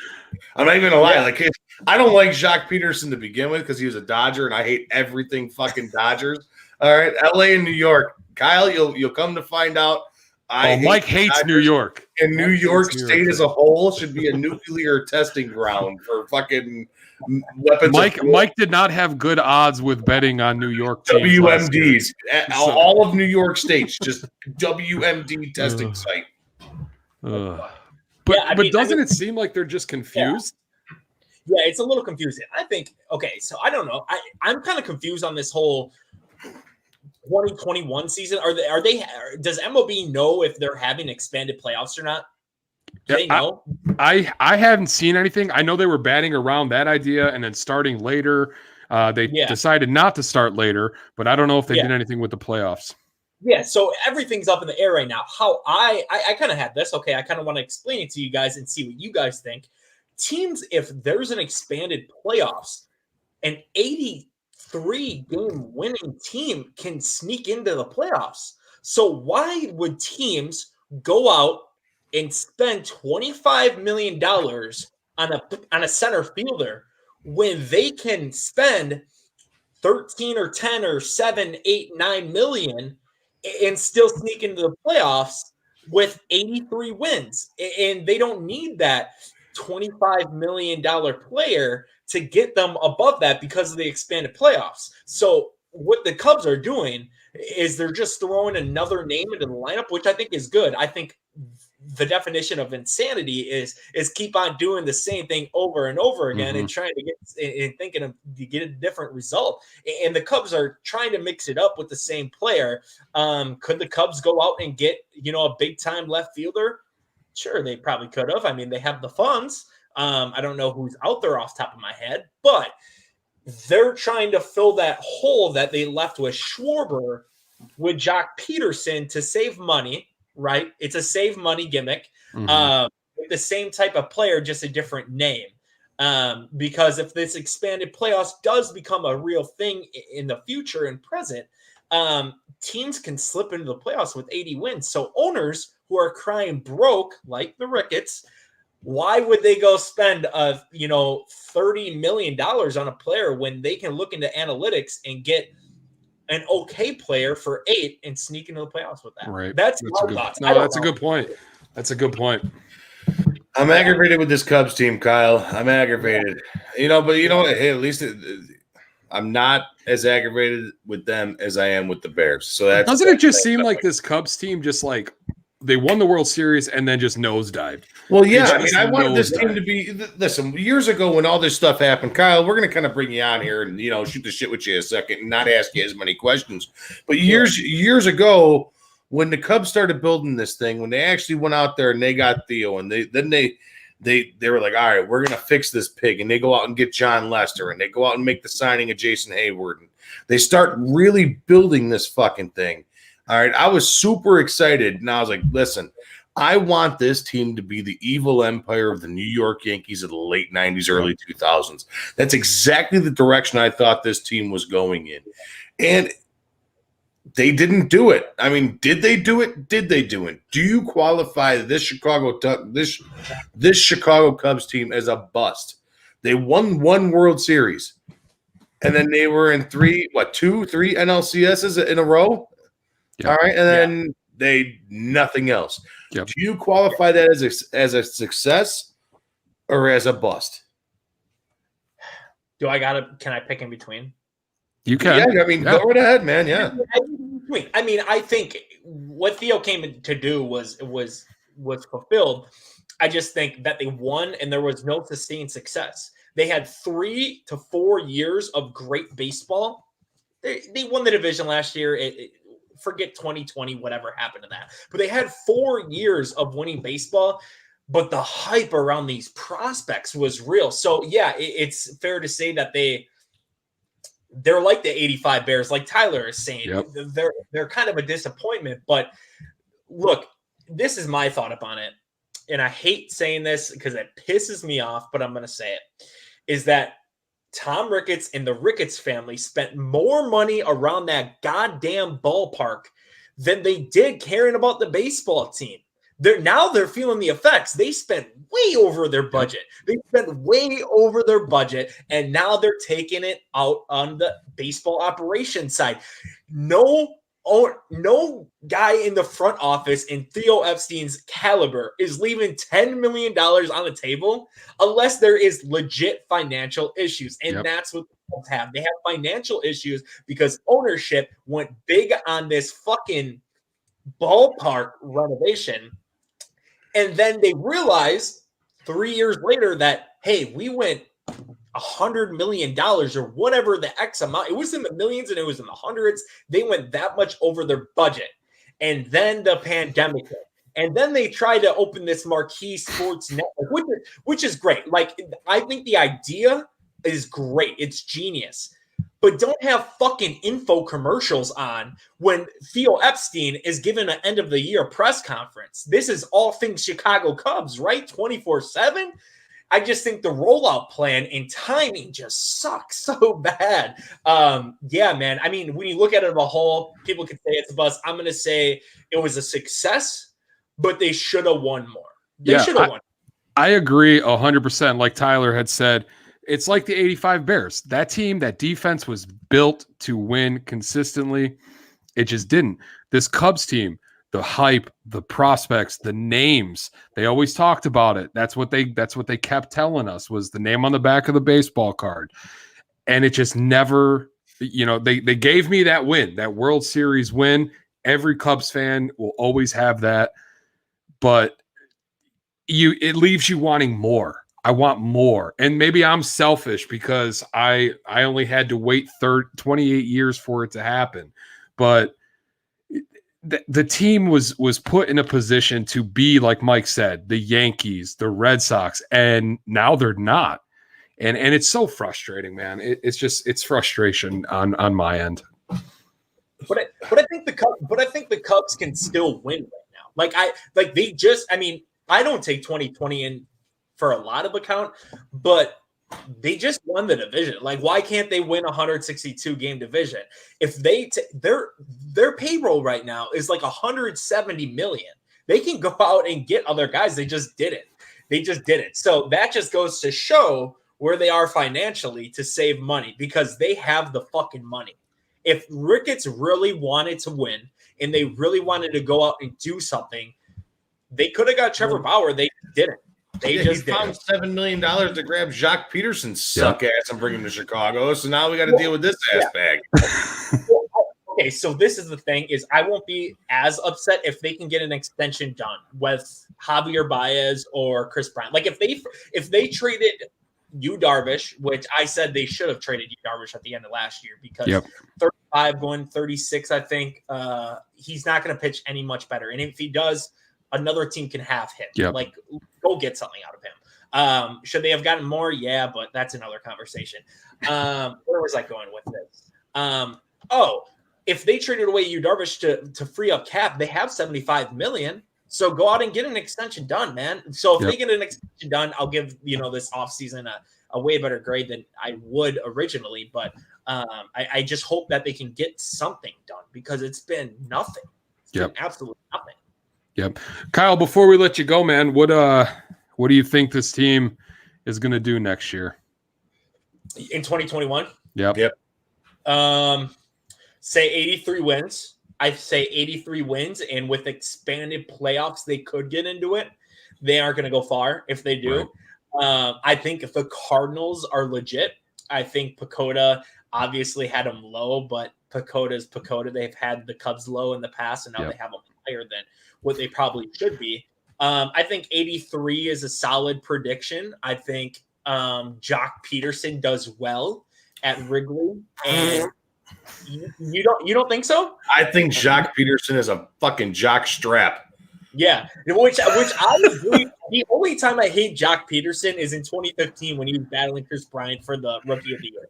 And you know what, Kyle? I don't mean to shit on you, but I hope you're right, and I hope I'm wrong. All right, I really do. Mike is wrong more often than not. So. I'm right. Listen, I've been on all New York sports to go my way, and so there you go. That's how you know I'm wrong. That's right. That's right. But I mean, it's going to be interesting to see what the Cubs do with him. Is he an everyday player, like they're kind of pointing to it, or is he kind of a going to hit lefties or righties, because his splits are just shit. It's going to be interesting what they do. I think Jock has a pretty fair year, and he hits free agency and gets a good deal next year, and I think that's what he wants to come to Chicago is hit in that ballpark and get that deal that he's been wanting, because he's not going to get it in LA. But I think the Cubs could slip in the playoffs. I don't think that I wouldn't get my hopes up as a Cubs fan. If you're kind of banking on the Cubs to hit the playoffs, I think the Cubs had an opportunity to retool, like they said, and they didn't really retool other than left field. They let big name pitchers get traded, and they didn't bring anything really back. Zach Davies 1 year. What are you going to get? And then Trevor Williams is an intriguing guy for me. I kind of slipped past my mind. I'm interested to see him, but I wouldn't expect too much. A guy who has like a 4 ERA career-wise, you're putting him in a windy city. So 83 wins. take it for what it's worth. Just enjoy this last year of what Rizzo, Baez, and Bryant all could be the last time they're on the Chicago Cubs. Right. I got one more question, and it's a yes or no, Kyle. Yes or no before we cut you loose. Yeah. Trade deadline. After the trade deadline, is Chris Bryant our third baseman / left fielder / fill-in first baseman? Is he a part of the Cubs? Yes or no? Yes. Yes. Yes? Okay. I say yes, and I think it's a move that it's a move that either A, they're in contention, and B, that it's more of a fan move. They are gonna they're gonna keep him because that might be the bright spot of the season, or Right. he could be total shit, and they can't get anything out of him. So I see that happening more. That he just does not have a good season, and they can't move him even if they wanted to. Yeah, or they won't get enough back for him. Fantastic. Right. I mean, I could see it either way. It's to the point. I mean, Chris Bryant. I've been high on that guy since he played in Las Vegas, man, and in San Diego. I've been high on him, and it sucks that fans turned on him. Yeah, it really does suck. But hey, who knows what his future is with the Cubs, and who knows what the fuck the Cubs future is? Because I sure don't. Hey, Kyle, before you take off, man, why don't you let everybody know where they can find you on Twitter? Yeah, you can find me on my personal at Kyle Malzahn, KYLEMALZHAN, or you can find me at Cubs_live, Cubs News 24/7. The season is starting up, spring training. I'll have live updates from spring training, live game feed, analysis, rumors, anything you want. And we were just talking about, the trade deadline for the Cubs this season might get a little spicy. So come enjoy it. And just interact. I appreciate everybody who follows, and I appreciate you guys, Fat Mike Chicago and Angelo, for having me on. I appreciate it. This was a lot of fun, and we need to do it more. So yeah, for sure. Definitely, man. We'll definitely bring you back, Kyle. Yeah. We definitely appreciate you taking the time out of your busy day coming on with us. I know that you were busy today, man. I didn't mean to bust up your ass and go. Man, I enjoyed it. It fires me up for the season. I want baseball back, man. Yeah. Oh, man. It's my number one, baby. It's my number one. It's my number one. I'm super excited. Kyle, again, thank you so much, my friend. We'll have you on very, very, very soon. Thanks, Kyle, for coming on, man. Appreciate it. Thanks, guys. Later, brother. All right, Kyle Malzahn. Like he said, you can find him over at Cubs_live or at Kyle Malzahn, KYLEMALZHAN. Go follow him on the Twitter machine, guys. I mean, I got those little fat sausage fingers, so it's hard for me to type. But a lot of you guys out there, you guys can do all that stuff on the Twitter machine and get it all going. But yeah, Mike, man. Yeah. We had one hell of a show today. I know, dude. Just I know. saying. Great show. A lot Great of baseball, a lot of knowledge today, man. The people watching, you guys had some of the better people you can have on to discuss the Bulls, the Sox, and the Cubs, man. Fucking A. I think, honestly, dude, this is our best show. I mean, it's definitely top three for me. I would say this is our best show going forward right now. I had a good time. It was fun talking baseball. I didn't get too schnockered. I still can't say Pacoda projections. Yeah, but I didn't get. You said it right that time. You just couldn't say it with Kyle. This time, all that cannabis kicked in all at one point, and I'm telling you, I couldn't say it earlier. But no, I mean, awesome, man. Great fucking show tonight. Yeah. Thank you so much to David Schuster at Shoemouse, SCHUMOUSE, talking Bulls. Awesome stuff out of him. Great stuff out of him talking Bulls. Go follow him on the Twitter machine. And you can also find him at David Schuster on Facebook. A special thank you again to him. A special thank you again to Scott Merkin, MLB.com beat writer for our Chicago White Sox here in our beautiful Chi-Town city. And also Kyle Malzahn. Again, Cubs_live. You can follow him at Kyle Malzahn, KYLEMALZHAN. All right. I mean, that was a great show, man. Everybody kicking ass tonight. A special, again, thank you to our new sponsor and our new team, the Jonathan Durin team over at Coldwell Banker Real Estate Group.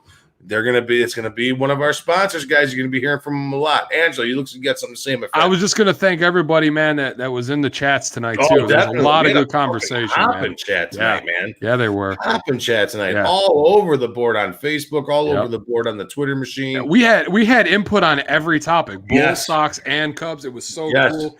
Everybody was jumping and getting their We thoughts still out got there. people in the show here with us now, which is That's fucking right. crazy. And we're just I can't believe it. bullshitting now. And we're just sitting here pulling each other's butts. I can't believe it. But I'm gonna go to bed. Yeah, it's about that time, man. Yep. I've went an hour and some odd minutes without having a cigarette. And Daddy's got to be up at 2 a.m., so I'm going to bed. Oh, everybody wish Angelo a good night and wish him sweet dreams and don't let the bed bugs bite. So, but yeah, no, on that note, man, let's kick its ass. We got a big show for you guys next week with even bigger news. Really quick, before we end out the show, we do have big news for you guys. 1252 Sports Entertainment is welcoming our guy, Vince Mucci, a new guy coming into town with his own podcast, the 1252 Network. We are really excited to have him. We cannot wait for him to start.